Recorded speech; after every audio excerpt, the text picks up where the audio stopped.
বন্ধুরা, আমার আজ যে একটা শ্যুট ছিল, সেই শ্যুটটা ছিল আগমনী শ্যুট। সেই আগমনী লুকটা পারফেক্ট করার জন্য সবাই কতটাই না পরিশ্রম করেছিল। এর মধ্যে চলছিল আড্ডা, ইয়ার্কি, মজা। তো আমরা খুব এনজয় করছিলাম। তো আমার খুব ভালো লাগছিল। আবার বসে থাকতে একটুও ভালো লাগছিল না। সবাই আমাকে যেন মনে হচ্ছে ধরে বেঁধে সাজাতে বসিয়েছে। তো আমার খুব ঘুমও পাচ্ছিল। যাই হোক, তো আমাকে সবাই মিলে একটা পারফেক্ট আগমনী লুক দেওয়ার চেষ্টা করছিল, যাতে লুকটা খুব পারফেক্ট হয়। তো আমার খুব হাসিও পাচ্ছিল ওখানে, ভালো লাগছিল না একভাবে বসে থাকতে। খুলে পড়ে যাবে না।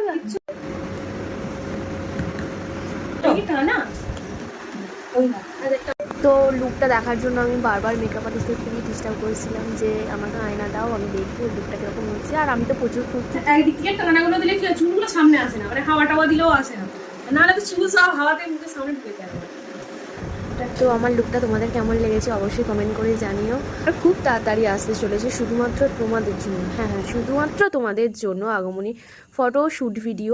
তো তার জন্য তোমাদেরকে আমার প্রোফাইলটাকে ফলো করতে হবে এবং আমার পেজটাকে ফলো করে দিতে হবে। আর শুধুমাত্র চোখ রাখতে হবে আমার পেজে। আর হ্যাঁ, শুধু দেখার জন্যই বলছি না, তোমাদেরকে কমেন্ট করার জন্যও বলছি। শুধু যে ভালো লাগলেই কমেন্ট করবে সেটা না, খারাপ লাগলেও কমেন্ট করবে এবং কোনো ভুল হলে সেটাও আমাকে অবশ্যই কমেন্ট করে জানাবে। আর আমি শুধু তোমাদেরকে আমার ভিডিওটা দেখতে বলছি, এটা না যে আমি ফলোয়ার বাড়াচ্ছি। আমি চাইছি তোমাদের রিয়াকশান, তোমাদের কেমন লাগে। ওই চুলটার জন্য ভারী হয়ে গেছে, এই সাইডটা কেন ভারী হলো, এই সাইডটা তো ভারী হলো না, এক পেস দিয়েছো না।